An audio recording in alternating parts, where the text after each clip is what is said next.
the tears behind Mama Ezinne's smile. In the quiet village of Amuaka, where the sun rises gently over mud houses and the sound of roosters wakes every soul, Good evening, lived a my woman village. everyone admired, Mama Ezinne. She was known for her my bright dears. smile, her kind heart, and her soft voice that carried comfort wherever she went. People believed she had the perfect life, but behind that smile was a story no one truly knew. Mama Ezinne had only one child, her daughter Ada. Ada was her pride, her joy, and the reason she woke up every morning with hope. After losing her husband many years ago, Mama Ezinne poured all her love into raising Ada. She farmed tirelessly under the hot sun. She sold vegetables in the market. She went hungry many nights just so Ada could eat. Go to school, my daughter, she would say, smiling even when her body was weak. One day, you will become great and this suffering will end. Ada believed her mother. She studied hard. She was the brightest girl in the village school. But life had its own plans.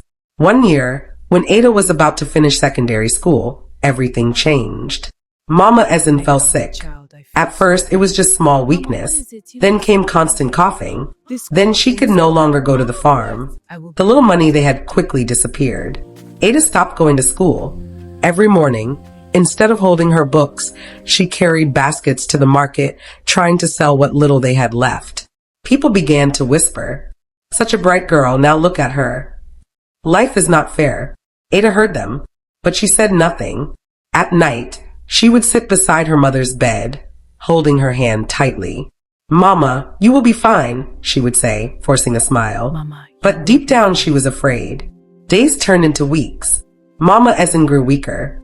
One evening, as the sky turned orange and the village prepared for night, Mama Ezinne called Ada closer. "Ada, my child." Her voice was faint. Ada rushed to her side.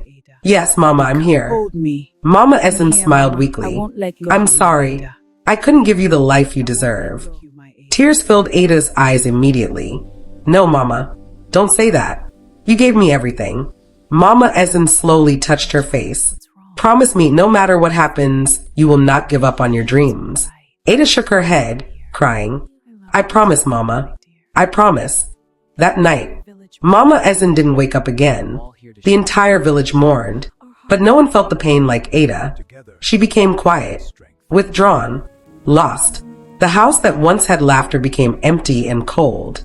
For days, Ada barely spoke. She would sit outside their small hut, staring into nothing. Life had taken everything from her. Or so she thought. One afternoon, as Ada sat alone, an old man approached her. He was the village teacher, Papa Okeke. He had always admired Ada's intelligence. "My daughter," he said gently, sitting beside her, "your mother didn't suffer for nothing." Ada didn't respond. "You were the best student in this village. Do you want her sacrifice to be wasted?" Tears rolled down Ada's cheeks. "I don't have money for school anymore," she whispered. Papa Okeke smiled softly. "Sometimes help comes when we least expect it." A few days later, something surprising happened. A group of people from the city visited the village. They were offering scholarships to brilliant, but less privileged students. Papa Okeke quickly mentioned Ada. At first, Ada refused. "What if I fail?" she asked. "What if I leave and forget my mother?" But Papa Okeke held her shoulders firmly. "You will not forget her. You will make her proud." Ada finally agreed. She sat for the test. Days passed. Then one morning a letter arrived. Ada's hands trembled as she opened it. She had been selected. A full scholarship. Her education, her future restored. That night, Ada sat outside under the stars. She looked up at the sky, tears streaming down her face. "Mama, I did it." The wind blew gently as if carrying her words.